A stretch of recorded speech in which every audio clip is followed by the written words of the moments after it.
Welcome back to Can't Get You Out of My Head, a podcast dedicated to all the songs that we just can't stop listening to. I'm AstinRocks.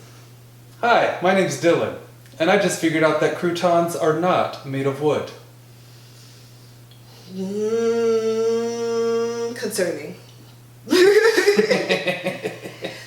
Welcome back. We've missed you. I hope you had a great time with us as we went track by track to probably still one of my favorite albums of the year, the Cowboy Carter. But today we're taking it, we're taking it down. We're calming it down a little bit with the music we're talking about this week. Yeah, so I feel like with the release of Cowboy Carter and the sort of, not reemergence, but the floodgates opening, if you will, of access to country, to algorithms, music. A lot of the social media platforms have really been showing a lot of folk, a lot of country, and just different music. So it's not all top 40. It's not the same shit that you hear over and over. And over? And over. And over again? Mm-hmm. It's great, but give me variety. But you found some really cool stuff this time with the... I did! With the algorithms being in your face and telling you what you like and whatnot. I did. So, the song that I wanted to talk about this week is a song called Stick Season by an artist named Noah Kahan. Mm-hmm. And the reason I even found it is I was doing what millennials do, sitting with my face in my phone on Instagram, scrolling through the reels. And usually I'm pretty good about catching myself on that and being like, okay, let's get out of this rabbit hole. Mm-hmm. But on this particular God-given day, we were just in it for the ride. Why not?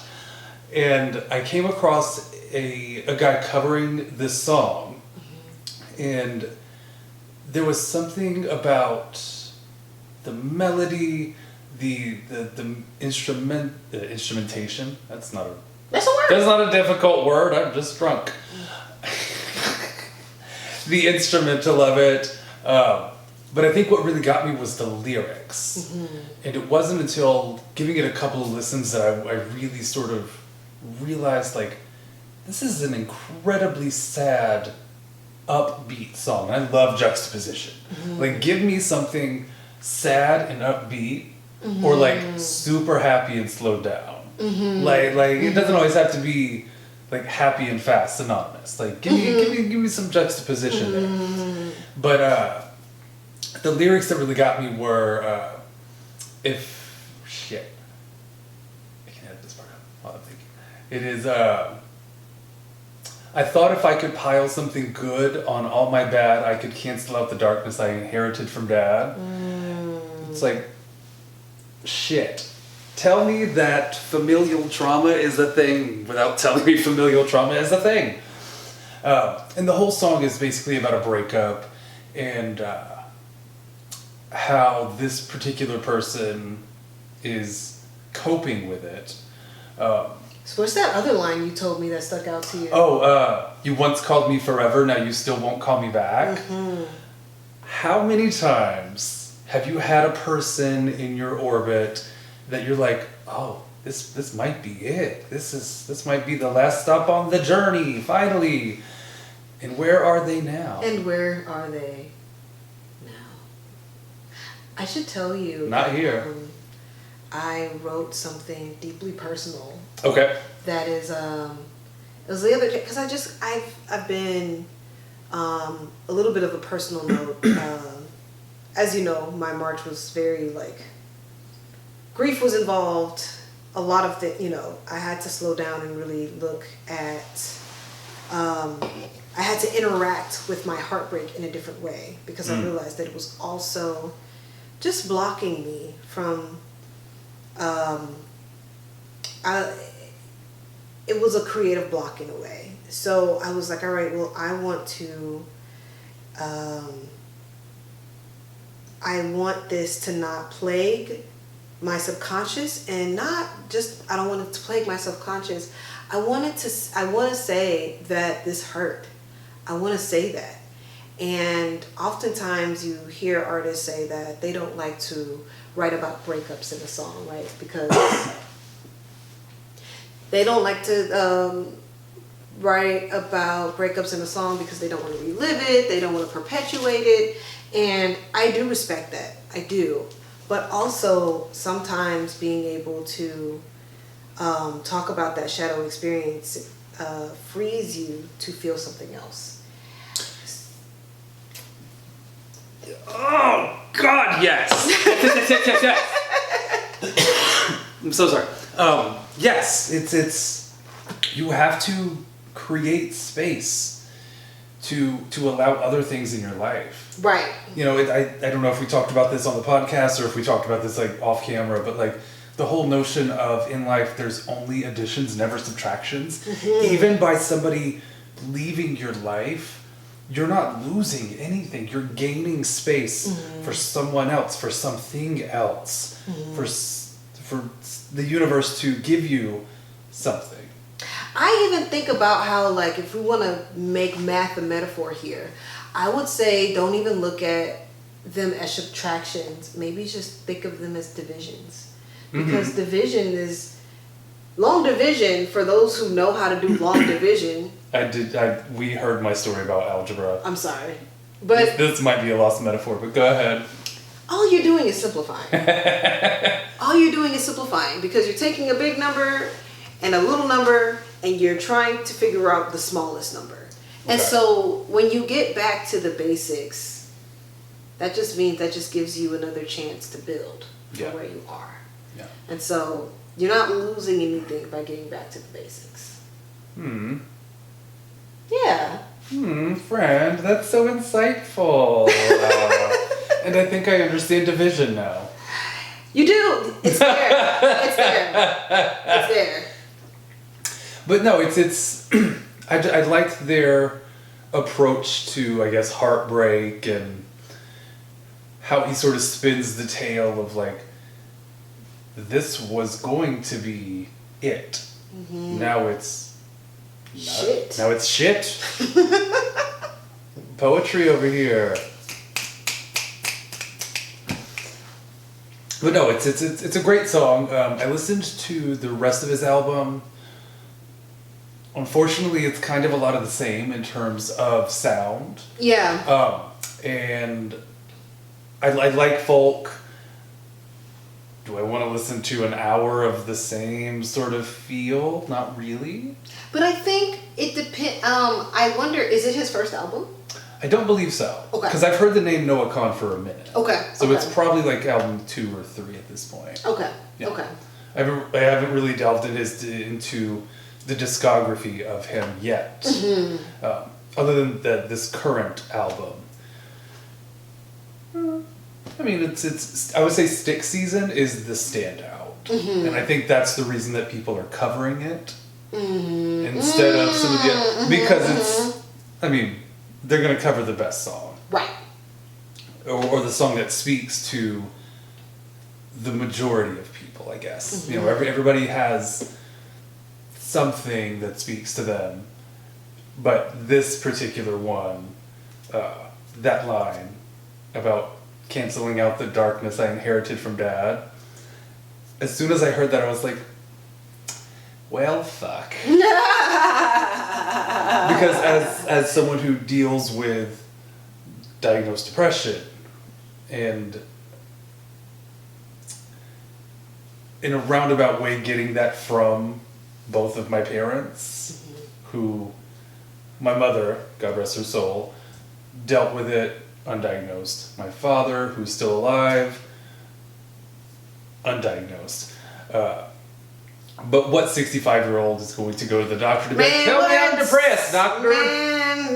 This grumpy ass old man. He will self-admittedly call himself grumpy, and it's like, no, you have some clouds over your head that you don't acknowledge. It's not just that you're grumpy. It's much more. It's some stabilizing. You're holding on. Yeah. It's like some stabilizing would really help you. But I'm not a doctor. So yeah, that would be my pick for the listeners this week. Go listen to Stick Season by Noah Kahan. And actually shout out to an artist named Gareth, Gareth. You can find him on Instagram, Spotify, all the platforms. He's the one that I heard covering the song. Okay. And I initially thought it was his song. Like, delved into him, was like, okay, you're cute. And then found out it was the cover, and it's like... Well, does he have anything out? Have you listened to anything? Does he have anything original out yet? Yeah, he has a couple of original songs on Spotify. Okay. So, I mean, if you like Stick Season, there's your rabbit hole. Stick Season by Noah Kahan. Go check out Gareth. And see what your algorithm feeds you. Okay. Because one of my favorite things to do on Spotify is to just find an artist, press play. Mm-hmm. Eventually you'll get through their discography and it'll start playing similar artists. Yes. And that's when the real fun starts. So, if you don't mind, I'll jump into mine then, because that's actually how I found this band. Yeah, let's take a quick break and we'll be right back with Astin's pick of the week. Okay.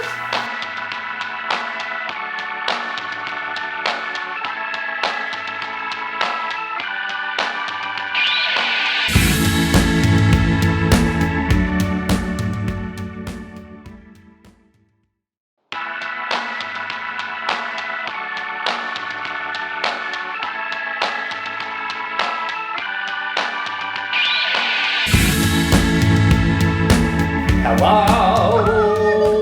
Beautiful! So, when we left off, we started talking about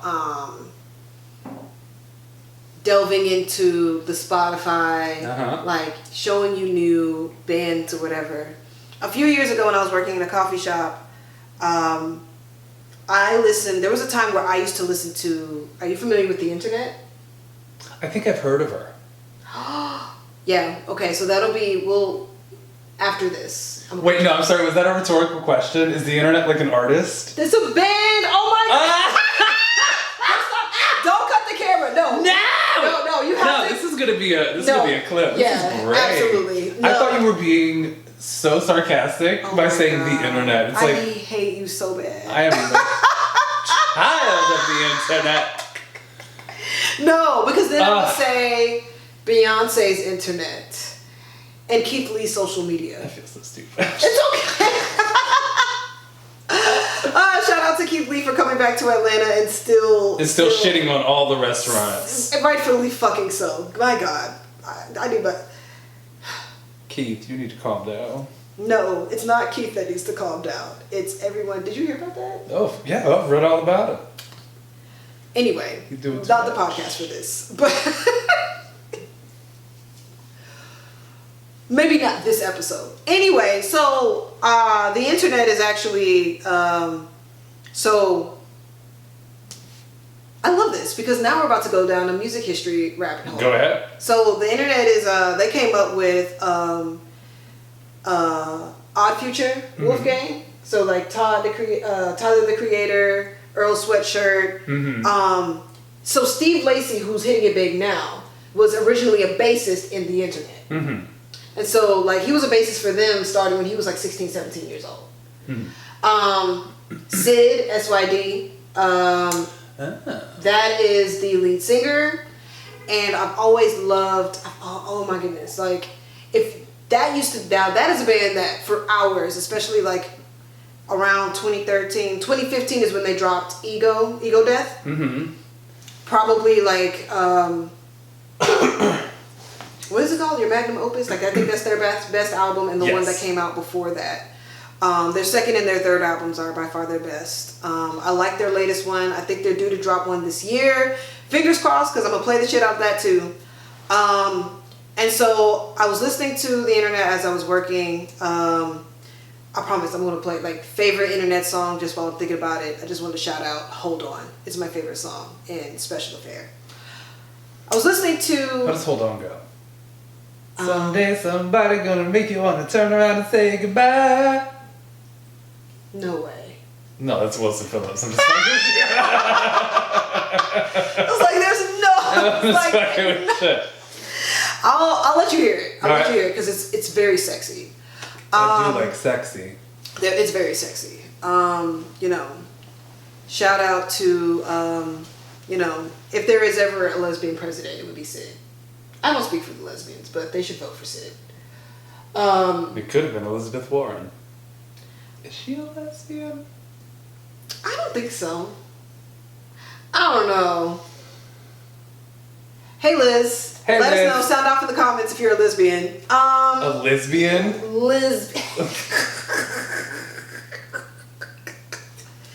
It's a mixture of lesbian and lizard people.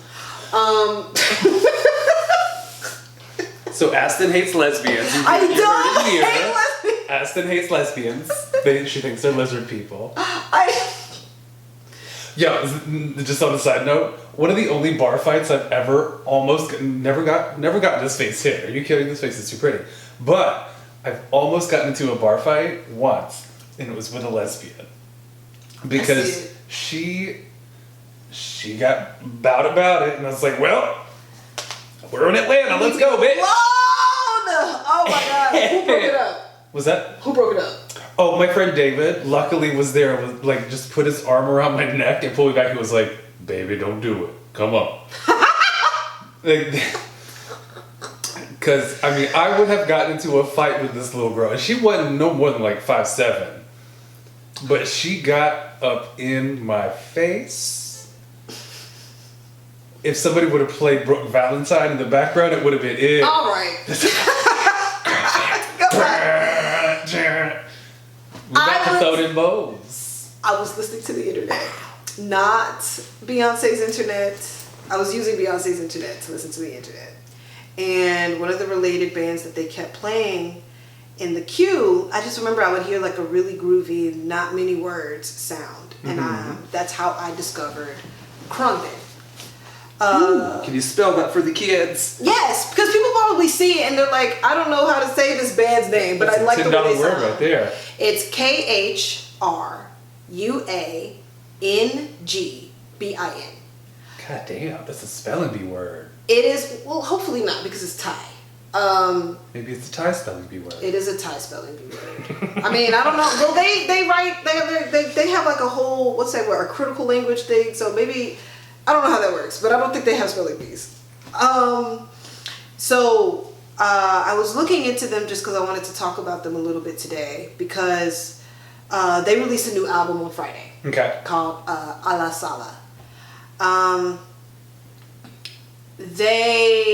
So if you want to know what kind of music they do, for the folks who have not checked them out, and for the folks who have been listening to them and just I don't know how to search this band.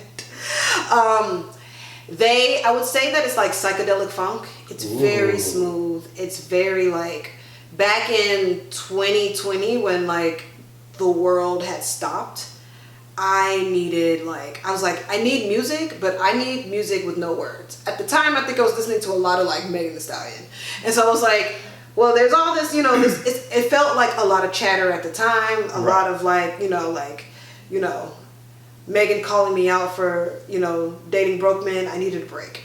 So plus, there's only so much twerking you can do in your apartment by yourself. Listen, there was only so much, and I was not about to go out with the rest of these Georgia heathens. I left it alone. And so I was Look at you, Brian Kemp. Right. I just needed some calm. Right. And so Khruangbin is a three-piece. It's a guitar, it's a bass, it's a drummer. And they mix the drummer and, no, not the drummer, the guitarist and the bassist met on their love for Afghan music. Ooh. So they incorporate a lot of Afghan music, a lot of Latin music, Brazilian funk, and so you just get this really flowery, groovy sound. Yeah. It's smoking without smoking. It's a light mojito without drinking.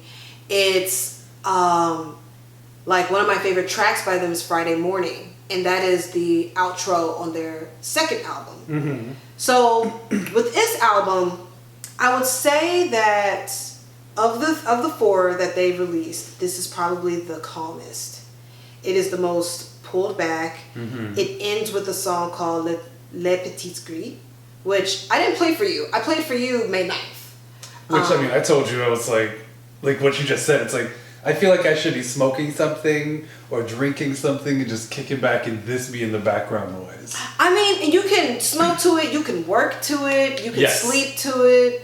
Like, there's so many, if you just needed noise, but you don't want disturbance, you Right. play Khruangbin. And that's what I love about their sound. And Le Petit Gris, what I like about it, much like their other outro song, Friday Morning, there's like 20 seconds of silence. That it's the last track on the album. Their single "A Love International" was released months ago, and that single is like the second to the last song. So once the single's over, you're like, oh my god, I'm at the outro already. It's like 20 tracks on there, but I'm already here. Like, what is this? Yeah. And there's not a lot of change. There's not a lot of crescendo. There's not a lot of winding. There's just this very simple 3-minute track that just stops, and that just allows you to just take a deep breath. Or you just look at it and so I just wanted to talk about them because, like, after listening to all 27 tracks for 5 days, after going back and forth, reading all of the many takes of Jolene, after finding the real Jolene on the internet, that old woman dancing down the aisle, like, look at me, I'm a home wrecker. Right, she just like, attempted, right, voguing, she just voguing down the street. Me, as they play Miley Cyrus's Jolene, and I was like, y'all are all of this. Have you ever heard that? Oh, yes, I have. Jack and Jill went up the hill to fetch a pail of water, something, and now they have a daughter. Is that like a ballroom? It's a ballroom thing. Yes, Yeah. I have. Yeah, and so I wanted to talk about that just because I wanted to shout them out. Because when I was thinking about, well, what is the song that's stuck in my head? And while I can't, I didn't wake up singing the lyrics to an instrumental album. Right. I did think about, how every time I get to that song, I look up and it's already over, or the album's already done, and it didn't even warn me. There wasn't a grand, solo guitar solo. There wasn't a sexy bass. It wasn't like a grand finish. It just ends and that's it, right? It just ends and that's it.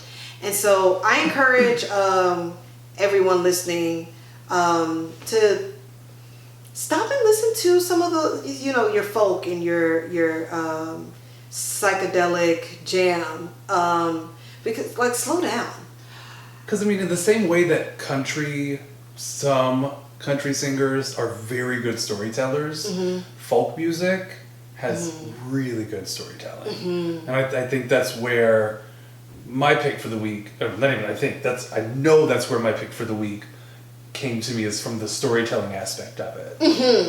And then and what I love is both of us chose a song that sonically, it's very, very, I don't want to say subdued, but it's very,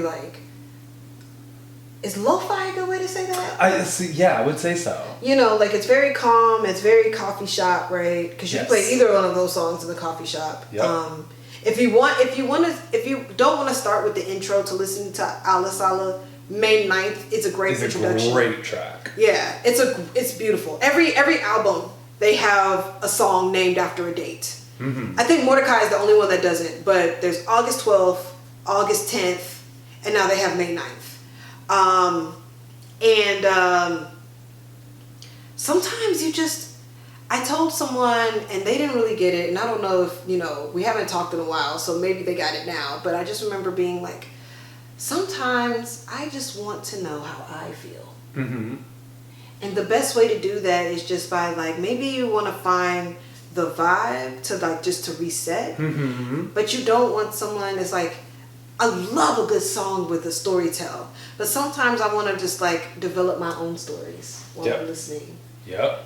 And so so thank you for listening. I definitely and also just listen to. I'm a very proponent of world music, which we'll get into. in the latter part of this episode, because I can't wait to talk about the artist the related artist, because I usually listen to them both in tandem. Yes. Yeah. And one of the cool things I think about doing this podcast, especially as you and I have gotten a little more in sync after doing it for a minute, is coming in and saying, all right, what's your pick? What's your pick? And seeing the similarities or the complete differences. But this week we both came in and we were both like, a little more subdued, a little more chill, especially after the high that was Cowboy Carter last week. I find it fascinating how music sort of flows through different people. Yeah. Yeah. Yeah. Yeah, that was I was really excited when you chose something that was more chill, or that was like, because I was like, oh, we really are like on the same page. I think we both was like, all right, girl, we got to give you a rest. Yes. You know, we can listen to Yaya 8 times. You know, I think after the 10th time we were like, I can't buck no more. I can't. I can't buck no more. These mid-30 bones is hurting. You feel me? Yes. I feel the mid-30s bones. Yes, I do, in fact. But yeah, I love worldly music. Yeah. There's so many artists from Israel, from Sweden, from the Middle East, that create insanely good music. Have you ever heard of Faustia? I think we talked about her when we first met. But I think, so what's interesting is that I'm always listening to international artists. Yes. But for whatever reason, and this might be, one of those times where it's like, I'm looking at you, Grammy Academy, where it's like world music specifically as a genre refers to, they always put like African jazz or like, yeah, that's what they mean by world music. It's a very narrow view of world. It's like, you don't want to, you could just say that it's African. Like, I don't know why you got to put world in front of it. It's like, it is like, because all of what we're listening to is world. But do you understand what I'm getting at? Yeah.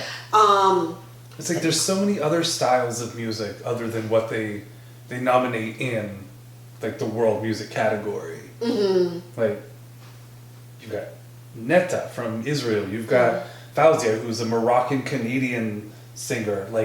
But I'm saying, Fauzia is considered what, pop? She's like pop, yeah. Pop. No, what I'm saying is that, like, if Khruangbin was from another country, they would consider that world music. Like, it's like world music it doesn't mean international music. Like, ABBA is not world music. No.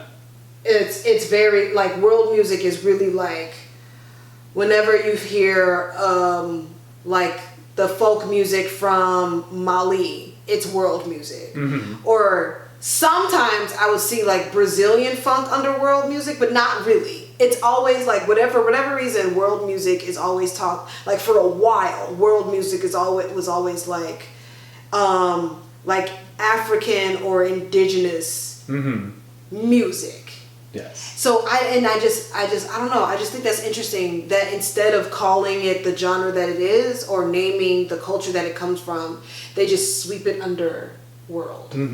One giant rock, yeah. Like, yeah. Like, I think we should unpack that one episode. I'm down for that. Yeah, I want to unpack that because it's like, because I did notice that they use the term less, which is cool, and I want to know what went behind that. And I'm sure that has I kind of feel like the explosion of Afrobeats has something to do with that as well, because they were probably like tired of being just, yeah, man. Oh wow, shout out to racism in the music industry.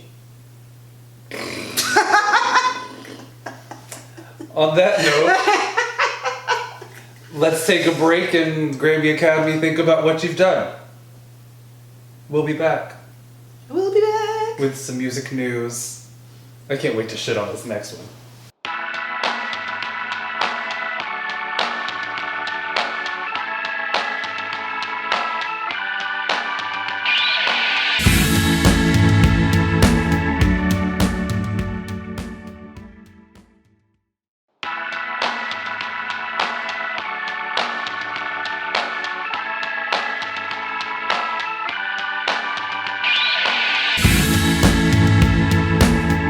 My friend's back. Hi. My friend's back, and it's gonna be trouble. So, we left off before my rant about world music. So, A La Sala. A justified rant. Oh, thank you. You're thank welcome. you. Is the newest album from Khruangbin. Please let us know what you think about it. I would we're gonna putting a couple tracks from the album on the playlist would work, don't you think? Absolutely. Yeah, and I think you should put the Petite Gris at the end. Okay, make it the outro. Make it the outro, yeah. Because you were talking about that, and it made me think of. And I'm sorry to hijack your moment, but it made me think of. Take a drink. My girl Kelly. On her third album, by December, it ends with a song called Irvine, which is her letter.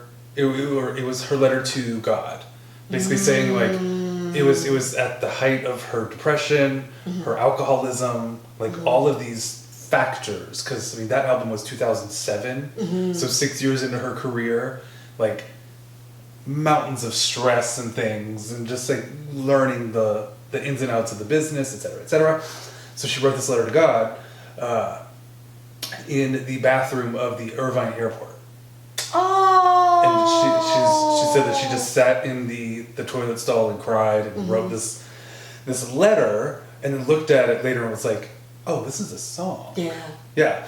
And so the song ends, and then you have about 2 minutes of silence, and then it goes into the song called Shivas, which is totally different from Irvine, because it's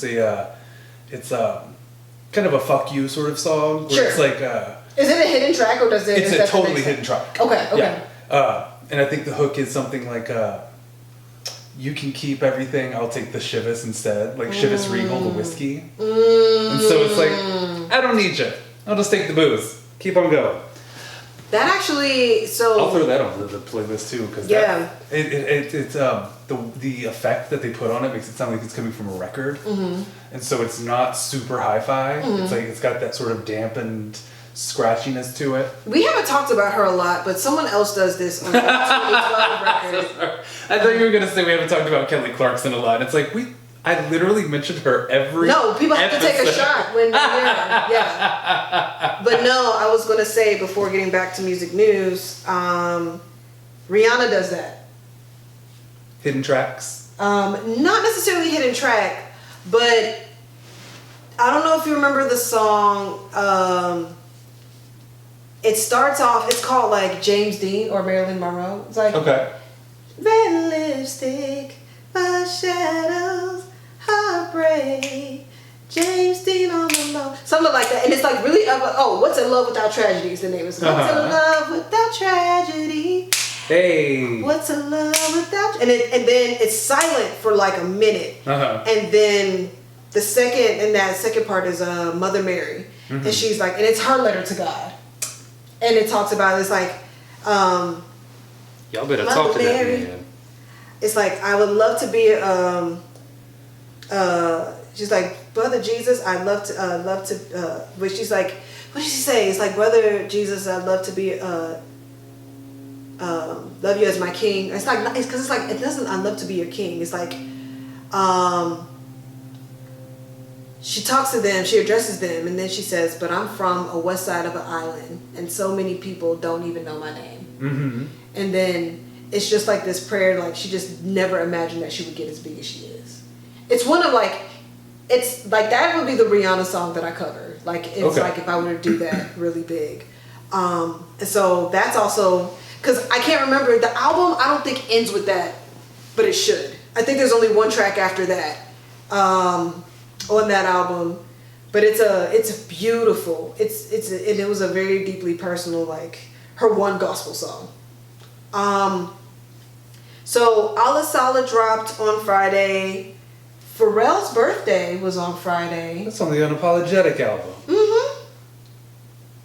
No, that's like 4 songs before it is. That's insane. Yeah. Oh yeah, it was like so then it was like you know Ain't what? Nobody business. Oh my god, that album. That was a great album. Fresh off the runway. Pull it up. Watch it all fall out. So Pharrell's birthday was on Friday. And Happy 50th? No one knows. No one knows. know. I bet Google knows. Aside from the fact that he and Chad Hugo are fighting over the Neptune's name, he meanwhile put out a Yacht Rock album. I haven't listened to it yet, but I know it's funky. I know it's funky. He cracks my shit up. Yeah, I know it's funky. So it's like, on the one hand, I'm like watching the Neptunes explode. Because it's like, we already lost Daft Punk. We lost Hall & Oates. You know, now we're about to lose the Neptunes too. It's like, we only lose what we've done. But, you know, somewhere in the universe, Khalees is laughing her ass off. On the farm. Okay. Babies. Looking great. Hawking her mushroom powders and stuff. Have you tried that shit? I really want to get the mushroom coffee. Good. Yeah, no, I really want to try it. If Khalees is selling it, mama, I'm buying it. I trust that woman. But she's buying mushroom powder for what, like the coffee? Or? It's like a, sort of like a green powder. Okay. And she sells all sorts of health supplements. Yeah. And it's like, I'm gonna check it out. I trust you. I trust you. The last release I'll talk about is our young queen Glorilla. Yeah, Glo. So she dropped a mixtape, and her and Meg have a song together. Okay. Oh, it's fun. You haven't heard it? I haven't heard it yet. Okay. Oh, it's fun. Okay. It's fun. It's a great. The mixtape is really solid. It's got a lot of like. She also has a really deeply personal song on there called "I." It also started a fight with JT from the City Girls on the internet. How do the girls be fighting like this? I don't know. There's so much space. Unless somebody's directly naming you or taking shots at you, like, calm down. That was the issue. So the slapping rap bitches and making bail ho subliminal about JT. That's supposedly. But in I, she names JT by name and says that we're not beefing, but we're not best friends. And so JT was like, how the fuck you gonna say we not beefing when you just made a whole song about slapping me and making bail, da da da da da da da. It was a really fun night on Twitter. If you missed it, it got really disrespectful really fast. I mean, I have fought lesbians in a bar for less. Stop fighting lesbians. Why are you fighting lesbians? What is happening? If you write a song about me, we're definitely fighting. Ain't none of y'all fighting me. Ain't none of y'all putting your hands on me. So I don't know what the fuck you thought this was. You're not gonna do that. So R.I.P. Brooke Valentine's career. But those are the Brooke Valentine is going on tour. Is she? She is. She's on tour with the one song? Tank. No, because she's cut shit. No, that's Carrie Hilson, I thought. But she's doing something. She's doing something. Cause I know she was on the Tiny Desk with Tank. But she is doing, what does it say? I'm looking up Carrie Hilson. Well, yeah, but look at Brooke Valentine. Yeah, Carrie Hilson and Tank. Okay, so what is Brooke Valentine doing? Because I know that she was spotted. Brooke Valentine, we about to throw them balls. That was a banger back in the day, baby. We about to swing them things. No concerts. I feel like she's doing well. Anyway, I'm not gonna count sis out because she's out and about, and I think she's just one of the folks that like. I like to believe just doesn't get into. I think she writes for people.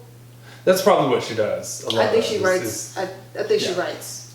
Like, have you ever heard of Priscilla Renee? She's a cute one. Holy shit.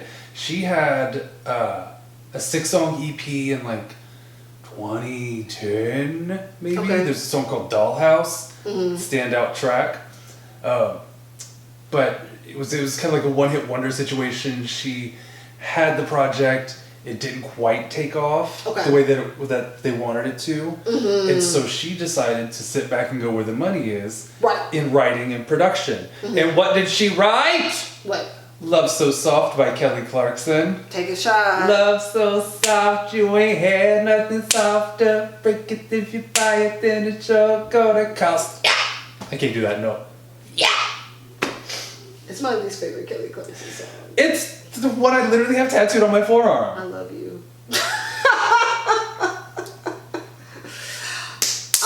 Tattooed. But that's it for the releases. Those are the major three. I haven't listened to the soft rock, the yacht rock yet, but if it sounds like Get Lucky, I'm sure it's great. Pharrell Williams gives me like Tyler the Creator in 20 years. Well, they have similar energy. Well, you did see that. So Pharrell Williams stepped down as Louis Vuitton's creative director. And passed the baton to Tyler. To Tyler. Stunning. Yeah. Congratulations, Tyler. Yeah. So I'm sure that he is a very, very, very, very loud voice. I can only imagine how chaotic those meetings are. I'd rather not imagine. My head just started hurting like that. No. He goes into a meeting, he's like, I brought my zebra. Right. Why? Right. Why not? Just, like, I don't want to. Because I wanted to, right. Yeah. Anything that came out that tickled your fancy? Anybody release anything that you're like, like really excited about or looking forward to? I will actually talk about that at the end because that's sort of my recommendation. An album just came out. Okay. That is similar enough to Noah Kahan and Stick Season and the whole folk sort of feel that we're going for. I can talk about them at the end. Okay. But for now, I really want to talk about our favorite. Who was our favorite? Our favorite. Miss Jenny from the Block. If you haven't been keeping up with this shit on Twitter about her, this woman is a mess. So first off.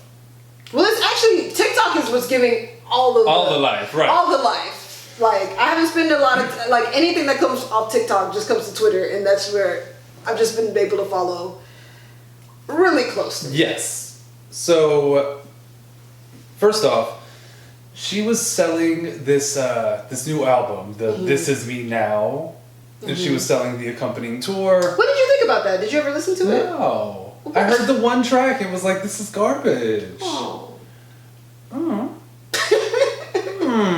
And J-Lo's an enigma. But she had to, or she, they, her production company, whoever, had to cancel several tours, or several stops on the tour because of underselling of tickets. And they have had to rebrand it as J-Lo's greatest hits. So she's not touring the album. She's going to be doing like 3 or 4 songs and then doing the greatest hits. Someone pointed out, they were like, hasn't every tour she's done been greatest hits? Yeah. Because I don't think there's a single body of work from her that is standalone good. Singles, obviously good. That's why they put them out. Yeah. Do you have a J-Lo song that you like?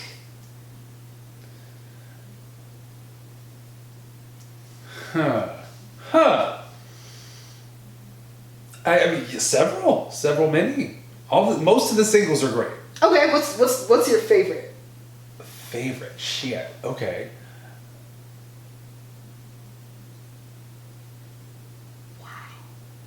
Silence is. I know. Well, I'm trying to think about which one she actually sang lead vocals on. I figured that's exactly what was happening. The answer is you'll never know. You'll never know. Because I think one of the running gags that we had this week. So like, she has been right now. The popular topic is that she's been running down this idea of Jenny from the Block for like a better part of 2 decades. Yes. And the crumble started, of course, the infamous clip where she passes by her house and somebody's standing on the porch. I love this clip so much. And she's like, do you know who used to live here? He's like, who? It's like, I did. Who are you? Jennifer. Jennifer who? Jennifer Lopez. And then keeps walking before he can argue with her. Like... Oh, does she keep walking or does he walk away? No, she keeps walking. She's just like, yeah, I used to live here. Bye, gotta go. And so that was the start, but that wasn't. But I didn't. But I thought that was just the end of it. It gets The fact that she included that in whatever documentary that's from is wild. She released a new documentary, and the clip that has said everybody just sent it to high hell was when she messes up her hair, and she's talking about like, I used to wear my hair like I loved my hair like this because it reminds me of the days when I was running around on the block. And have you not seen that clip? And oh shit, cracks me up. So I've seen the stitch where someone was talking about like there is no Jenny from the block. No. She went to Catholic girls' school and had her hair neat every day.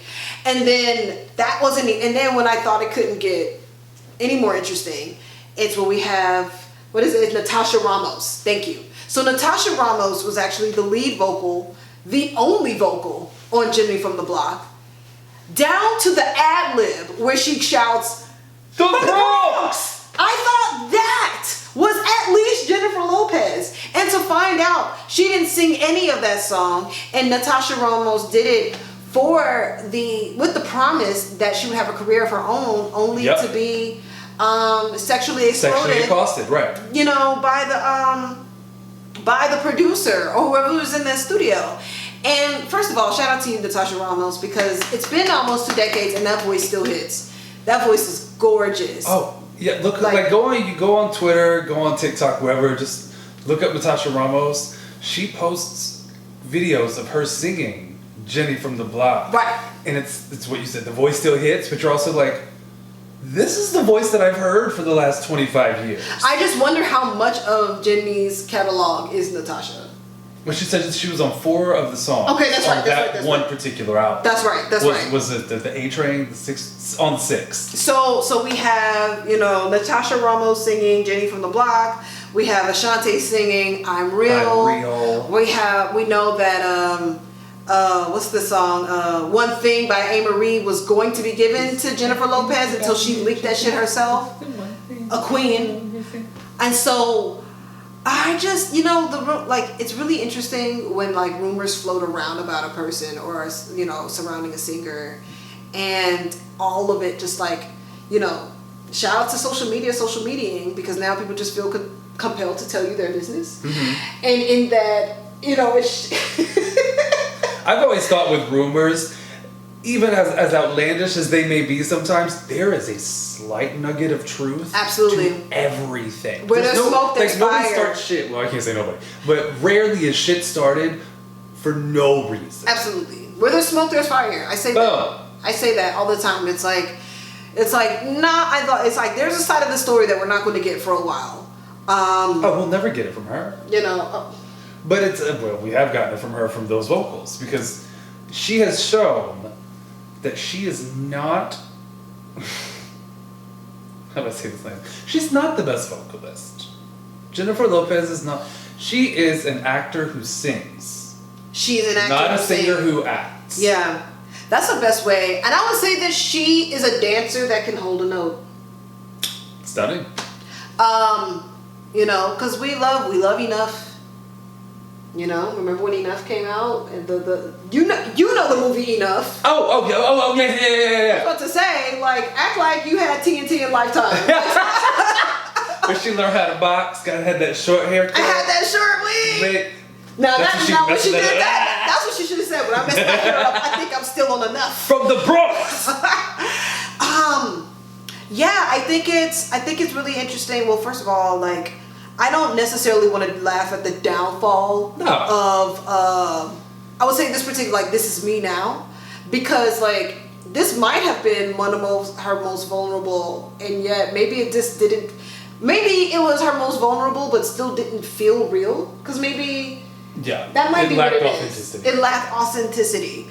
But there's also sometimes, and I think it comes down to the artist. Mm-hmm. Sometimes we don't care for authenticity. If that makes any, with Jennifer Lopez, I'm sorry, I don't care to hear your struggles. I want to hear "Waiting for Tonight." Oh, well, give me dance. Well, I don't know that that's necessarily true, because that's a lot of the reasons why people don't like Beyonce post the 4 album. Mm-hmm. Because they're I just like her better when she sang "Dangerously in Love." and somebody was like, "We got Dangerously in Love in the fridge, girl." Like, Yeah. you know what I'm saying? There are, you know, we have Dangerously in Love at home. You know what I'm saying? I haven't listened to Lady Gaga's Joanne, and I think that was one of her more personal albums because I'm still on Big Bangs. I'm still on Just Dance. Going back to authenticity, but that's all. Joanne. Yeah. I feel like that is inauthentic. Oh, is it? Inauthentically, how am I trying to say it? Wow. It's inauthentically, like it was, are you saying that it was marketed as authentic, but you just didn't feel like it actually was? Yes, because the whole premise is Joanne was like her great aunt that she never actually met. Oh, her great aunt. Yeah, it was like this woman died before she was around. Mm-hmm. But you're writing an album about how much this woman means to you. Sometimes it's like that to me. Well, no, I have those kinds of connections. I have those kinds of connections. I think. And there's a video. I'm so sorry. There's a video of her playing the song Joanne from the album Joanne to her like grandmother or some shit, and the grandma's sitting there like, okay. Like grandma could give two steaming country dumps about this song. Meanwhile, Gaga's holding the phone and just like, it's like she's an actress. She's an actress who's. Well, she's also well. She is an actress. I mean, I think if we're getting into authenticity, like Joanne, maybe not the best example. Well, I don't know because I haven't listened to it, so I brought up because people discuss it. A lot of people felt like they felt like Lemonade was inauthentic, but that's a lot of men. A lot of men thought that she was lying on Lemonade until Jay-Z dropped 444. Oh, because surely no one would cheat on Beyonce. Essentially. Fuck you. And so I think, to your point, I do think that people are shallow and don't like. This is a perfect conversation because something else in music news that happened the past 2 weeks. So Future and Metro Boomin released a new album I think a couple of weeks ago, and it has a song called Like That, where Kendrick Lamar makes an appearance. Yes, he does. And, raps his ass off and says, "Ain't no big three, it's just Big Me." Boom. Right? Boom. And of course, the crowd goes wild because, certain people, and I might be bona fide hater number 5, were like, yes! Shit on Drake! Sorry, Drake. But, girl, come on. In Drake versus Kendrick? Give me that versus. Give me a versus Drake versus Kendrick Lamar. Kendrick Lamar would annihilate that little Canadian boy. Well, he has. And he did. And so just check this out. I'm going to get to that. So, because the big 3 is Kendrick Lamar, J. Cole, and Drake for a long time. And so... Where's Jay-Z in this equation? Jay-Z? Where's Snoop? Where's Dr. Like, there's so many other people that are so much bigger. Generation. All right. Because J. Cole, Kendrick, and Drake all came out at the same time. Heard. And at one point, they were the big 3, and they did collab together. Mm-hmm. And they used to collab a lot more back when they first came out. And that was when they came out with when Kendrick had Poetic Justice. Drake is on Poetic Justice. Is J. Cole on Poetic Justice? I know those two are on Poetic Justice. And then J. Cole had a song called Can I Hit It in the Morning? And it had Drake on there. And so they used to collaborate a lot. And so that was the thing, because in college, the 3 of them were dominating our college experience. Absolutely. So Jay-Z and them are not in this conversation because they're like, at that point, they were like the uncles. Yeah. J. Cole really looked up to Jay-Z and Nas. Kendrick, of course, had Dr. Dre. And then Drake, was under the guise of Lil Wayne. So, I mean, but that was true because that. Yeah. Because I think if you had to choose one of those 3 to be your teacher, who would you choose? Lil Wayne, Nas, or Dr. Dre? Oh, probably Nas. And so Nas is interesting because Nas, because Nas and Jay-Z used to beef, but I think at that point they squashed it, and then J. Cole was one of the first people signed to Roc Nation. Heard. Okay. And so that's how that happened. Okay. So that's why they're not in that conversation, because at that point they were the fathers and these are the sons. Yeah. So now, so solid 12, 15 years later, You know, Kendrick has, you know, released his last album like a year or two ago. It got a lot of like critical acclaim. Some people loved it, some people hated it, some people thought, you know, like, I didn't listen to it all the way through. But it's a very Kendrick album, and and I thought it was a great way to say like, get lost, I'm done, you know. I'll come back and do, like, if I do something else, like, you'll know about it, but until then, I got 2 beautiful babies, I got a wife, I'll see you when I see you. And so he lights a fire when he's like, actually, I'm gonna just come out of retirement and say, fuck the big 3, it's just big me, right? So 2 things happen. 1, Drake is on tour. Drake is spiraling because he keeps talking about how much this doesn't bother him, or, you know, when you know, you rise up and they try to take you down, they're gonna write dirt on your name and da-da-da-da-da. And at first, you know, that was a monologue that he was doing on his tour anyway. But it gets, you know, but of course the more and more and more people talk about the song, the more and more he's like, you know, talking about like, oh, fuck this, and, you know, I've been in it for a long time and no one's selling better than me, and da-da-da-da-da, and everyone's like, your pantyhose showing, you know. Or like, even when he apparently, like, and it's so interesting now because now you're starting to see more and more rappers turn against Drake. It's really interesting because now, like, Rick Ross is like, absolutely fuck that guy. Yeah. And like everybody, like, people that you didn't even know had beef with Drake are all now like, fuck Drake. And you're like, what did you do? Like, what are you doing behind the scenes? And his ego. His ego, and he also stole a lot from Atlanta artists as well. Like, I'm so sorry. Is Drake passable as a rapper? Yes. Passable? Can he hold any sort of candle to people like Kendrick Lamar, who has won a Pulitzer fucking prize? Not a chance. So, not a chance. I'll give him, like, he wrote Heated. He did write it.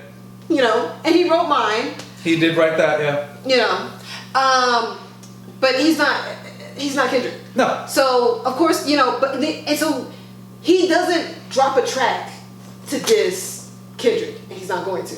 But he did have a life-size picture of Travis, not Travis Porter, Travis Scott, and like lights it on fire. And they're like, you petty girl. And we're like, you know, you're shitting on Meg on your tour, you're shitting on Rihanna on your tour, you're shitting on Travis on your tour. Kendrick addressed you. What you gonna say, boo? All right. What you gonna say? Crickets. So then, move on. J. Cole also released an album on Friday. I haven't listened to it yet. Now, here's my beef with J. Cole, because I think J. Cole is a great rapper. I think, like, what's really funny is, like, I love to watch. I have 2 friends from childhood. Like, we were all, like, one of them is, like, a big hip-hop head, and one of them now is, like, he's an exec, and he's, like, trying to raise indie artists. And so, shout out to both of y'all, Sean and Jared. I love to, like, just throw, like, a J. Cole comment because I know they're gonna fight to the death. It's my favorite thing to do. We have another friend, Amir, and I'll be like, watch this. Yep. J. Cole sucks! And I'll just like run. And then run ahead, and then they're going like, we were saying bye to them at the bar, and we were in the bar an extra 30 minutes because they would not stop yelling at each other. Because J. Cole, to one friend, he knows, you know, they know which is which, and people who know us know which is which.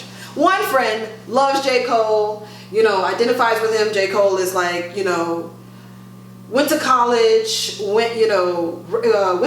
finished, became a rapper, you know, and does well. And so he raps about like the experience of being like black and educated and from the suburbs. Much like our stories, cool. I'm glad we have that person to identify with. Sure.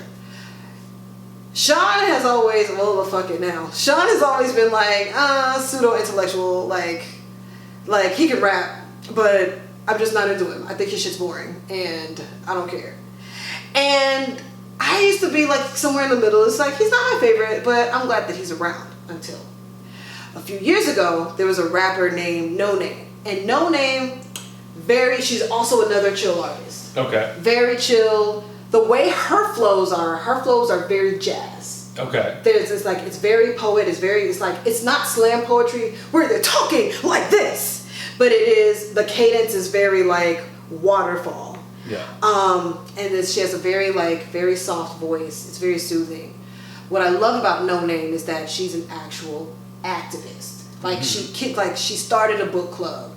You know, she's not just at the big rallies. She's regularly meeting with organizations throughout the year. Like she's in, Yeah. And when I say book club, like she's actively mailing off books to people. Oh. I don't remember how the argument started. Mm-hmm. But essentially, J. Cole came at No Name really hard about speaking about stuff she doesn't know.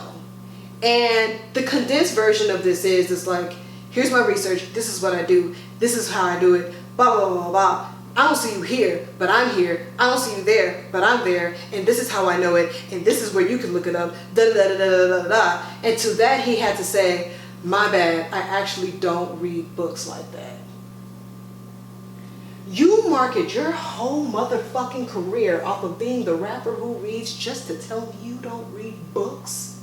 Are you fucking for real? And I have never listened to a song since. I was like, how fucking dare you? How fucking dare you? And so now the internet, the rap, like the hip hop Twitter is in shambles because now everybody's trying to rewrite history and say, watch this, because I'm about to blow your mind. Right. Everybody's trying to say, well, I don't know why y'all trying to say that Kendrick is a good rapper because To Pimp a Butterfly is not even a good album. It's very inauthentic and it was commercial. All right, I'm gonna head out. Wait, are you? I'm gonna head out. What? What? I just want you to know, if you're watching this, if you're listening to this, you are so full of shit. If you think that To Pimp a Butterfly is not a good album, just say that you want to shake ass and go. And that's fine. And some of you have. I'm not going to say no names. Some of you have been very clear about like, oh, I'm just here to shake ass. You know, I find it disrespectful when you say things like turn that Black Power shit off. Listen, we're not always trying to go to the club, you know, listening, like, because Kendrick does get real personal. Yeah. Like, there's a song called You. There's a song called You, and there's a song called I, yes, where he talks about where the album version of I, you know, it's like, he's with the fucking Isley Brothers. You don't have the goddamn Isley Brothers on your album, but I digress. It's called I, and the hook is I love myself, right? Mm-hmm. On the album, the song is being performed at a backyard party, and then it segues into a shootout. Y'all aren't producing fucking art on your album.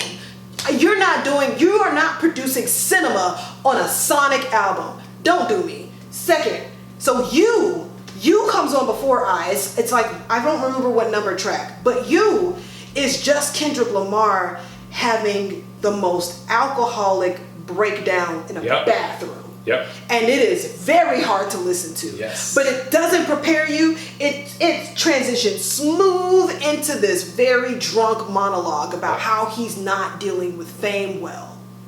Right? That's commercial to you? Just like, there's funk. King Kunta was funky. You not playing Kendrick Lamar at an album? Baby, they was playing at a party. I'm sorry, you're not playing Kendrick Lamar at a party. They was playing King Kunta at parties. They was playing I at parties. It wasn't at King Kunta was that bitch, though. King Kunta was that bitch. Stop playing.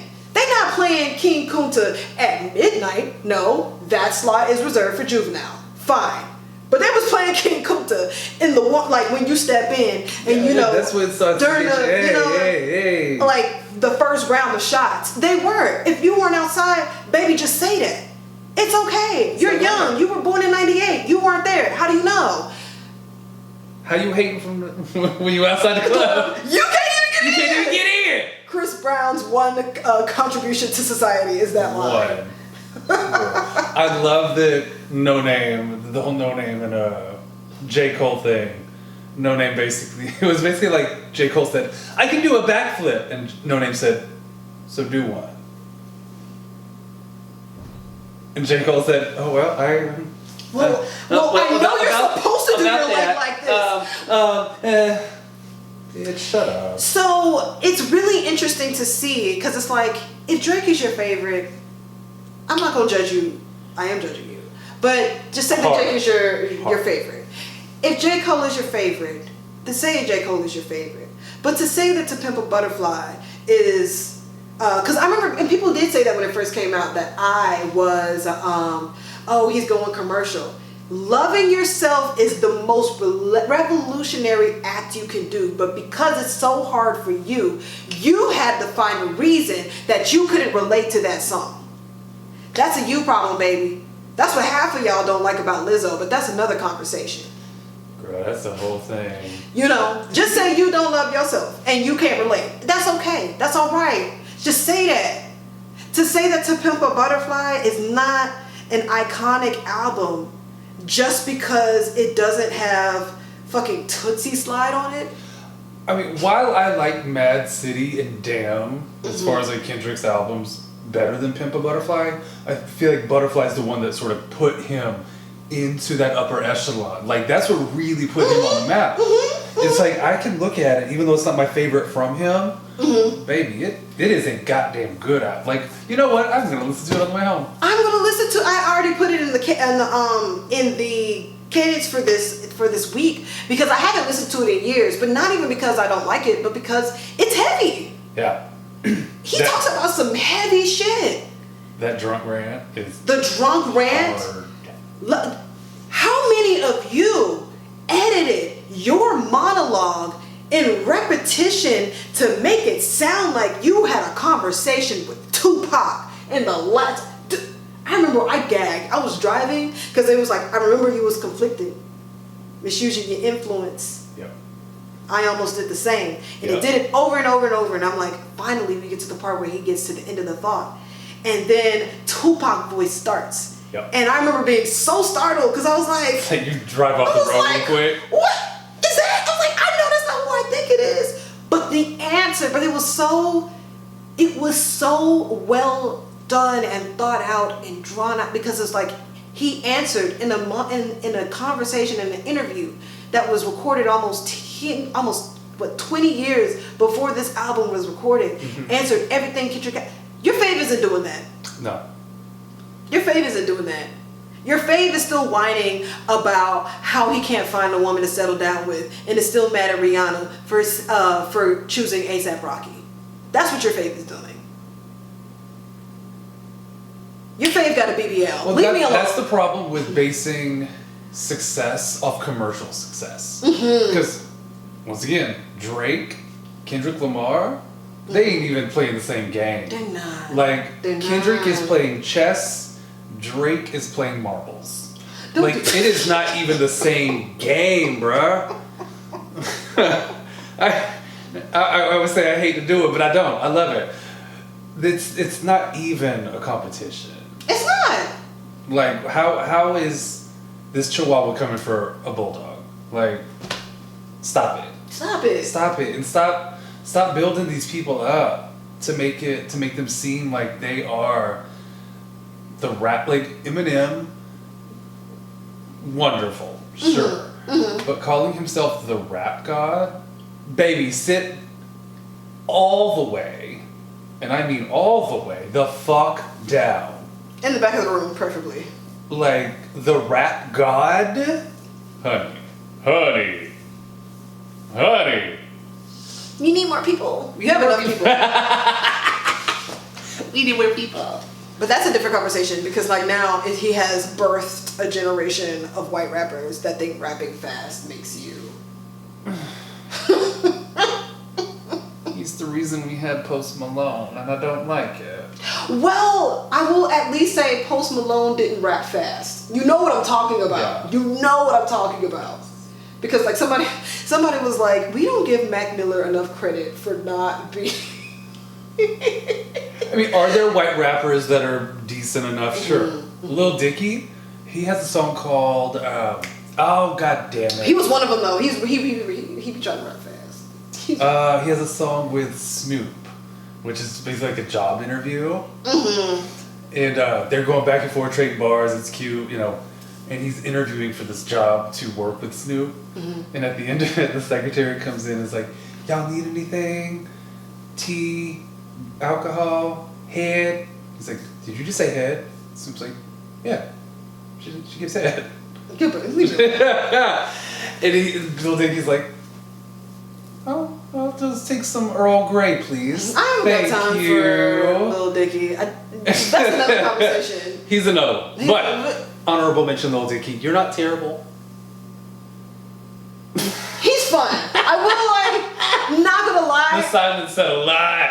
The Brain song I did like. Okay. I did like the 10-minute music video of Brain. I did. I used to watch it all the time. I don't know why. I don't have an answer, but I used to watch it all the time. I do, not to deviate the conversation to him, but I will say, like, there are things that I like about him. What I will say is he knows how to make a concept album. Yes. He knows how to make a concept 1,000%. album. He knows how to make a concept, like, music video. I think my only problem with him is, like, my problem with him is, like, my problem with most comedians is they do, like, the white boy versus black boy thing. It's like, oh, I'm white, so I save money. Yes. That kind of thing. It's like, I get, there's an audience for it. I'm not sure that I'm it. But Dave on FX is it's a decent funny-ish. show. It's funny. Yeah, I didn't. Has its moments. Yeah, I really like Gata. Gata's my favorite. But going back to because J. Cole was the one I think in his song that said "To Pimp a Butterfly" wasn't that good. It was like, well, if the goal was to get people to talking about you, J. Cole, you did that. So I'll give you that, girl. But I just, when we talk about art and, what's good, what isn't, and then they tried to do the thing where it's like, we can't talk about the Pulitzer Prize because why are we still equating what's good to, these institutions and what? Save it. Save it! A lot of it sounds like y'all just mad. Yeah. J. Cole can rap. I can't. He can rap really well. Does he have a body of work? No. No. All right. Drake can make a hit. Does he have he stopped having bodies of work after Nothing Was the Same. So.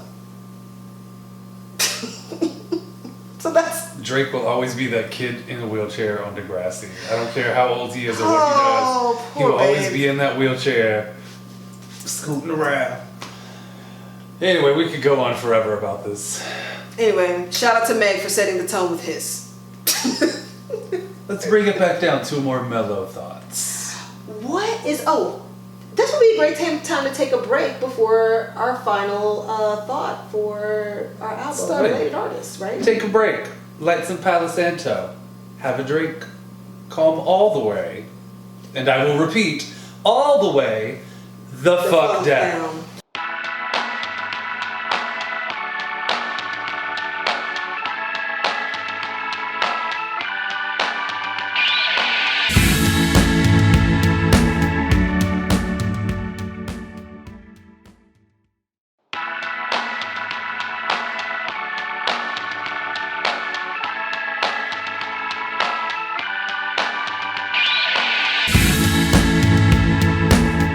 Hi, welcome back to our TED Talk.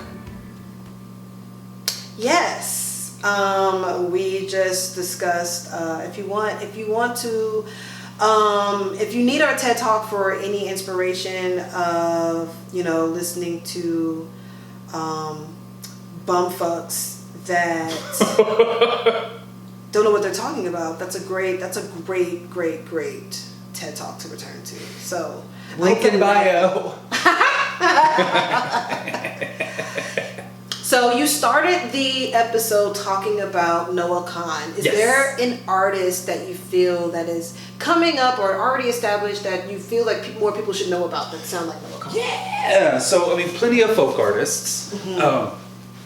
But you asked me if there was a release that I was excited about, and the answer is yes. Okay, yeah. It's this duo called the Secret Sisters. Mm-hmm. I don't know if they're actually sisters or not, or if that's a slightly sapphic. I remembered the band that they remind me of. Remember I told you I sent you somebody and I couldn't remember their name? First Aid Kit. Yes! Yeah. Yes. So they just came out with an album 2 weeks ago. Okay. And they're very folky. The new album is called Mind, Man, and Medicine. Okay. And plenty of great songs on it. There's a song called Paperweight. That's the second track on the album. The hook is, I'm a love letter, you're my paperweight. And it's just like, that's so fucking cute. I love that. So in the same way that Noah Kahan talks about, relationships, which most artists do, they do from a very sentimental point of view, and it's not flouncy, but the way that they speak of things is fluffy, and like I don't know, it feels like a nice pillow. But the song that really got me is All the Ways with oh god, I'm gonna fuck this last name up. Ray LaMontagne, I think. I think so. It is like first time hearing it, my eyebrows raised because I was like, the Secret Sisters doing sexy. Like when he comes in on his verse, it's he says something. One of the lines is I'm gonna work you like a puzzle. Ooh. That's what I said. I was like, please do. Please find all the nooks and crannies. Figure out how this fits. But no, I really enjoyed their album because it's, I guess I'm just in this sort of folky mood. Have you ever heard of Brandy Carlisle? I've seen the name. I have not dove into her. Mama! We're going to get into it because she is my little lesbian folk singer. You can't touch her. She. The Secret Sisters are a protege of Brandy Carlisle. Okay. She produces a lot of their stuff, which makes sense in terms of the writing and the production and their overall sound. So that would be my pick for the week. Go check out the Secret Sisters. Standouts being Paperweight and All the Ways, featuring Ray something. You're doing great. I barely passed high school. Go ahead. So, what's your pick for the week? My pick. So there's actually, I have to. Well, we have to fight to the death then. I'll say I'm gonna give you the reason why, because you mentioned sexy, and it made me think of this first one that I didn't talk about, that I didn't mention. Are you familiar with Leon Bridges? Yeah. Okay. So Leon Bridges and Khruangbin actually do have 2 joint albums together. Oh, stunning. They do. So they have Texas Sun. How have I never heard of that before? I don't know, because Texas Moon is cute. It's fine. It's 4 tracks. It might actually be 6. Yes. But Texas Sun is only 4 tracks. And it's so good. They do, it ends with Leon Bridges singing a hymn. It starts with him singing the titular song. Titular? It's one of those syllables double long there. Doesn't matter. It starts with the song Texas Sun. Yes. And it's very like a road trip, like really groovy, really sexy. Right, it feels like the Texas Sun. Right. And there's and it made me think of, when you said sexy, it made me think of Leon Bridges. He has a song called Magnolias on his own album. We'll listen to it because it is very like that. There's a 4-track run on that album that just oozes like, yeah. Again, very easy listening, but with a sensual overtone. And so, yeah, when you were like, it gives sexy, I'm like, ooh, you know who else gives sexy? Right. And so I thought about him just because, of course, he has music with Khruangbin. I don't know how you haven't heard it, but it's good. And then my original pick, so out of the UK, there is a jazz collective called Kokoroko. For my jazz listeners out there, my Afrobeats listeners, world music listener, if you like dance, if you love a good horn section, Kokoroko is it. Kokoroko was started, let me find her name. If we could pull it up, that would be great. So she plays the trumpet. So it started with the horn section, and then it became. I don't know how many people are in the core band. I want to say it's about 8 members. Sheila Maurice Gray. Okay. Yes. And there shout out to Sheila. 8. Okay. I believe she's Nigerian English. But they started this about maybe 5 or 6 years ago. I found them. So the only site better at finding random artists than Spotify is YouTube. Yeah. Because YouTube also introduced me to Kokoroko from listening to the internet. Stunning. So again, shout out to we're gonna play the internet after this because I can't believe you haven't. Yeah, we're gonna play Brandy Carlisle too. And so at the end of Kokoroko's last album, Can We Be More, there is a track called Something's Going On.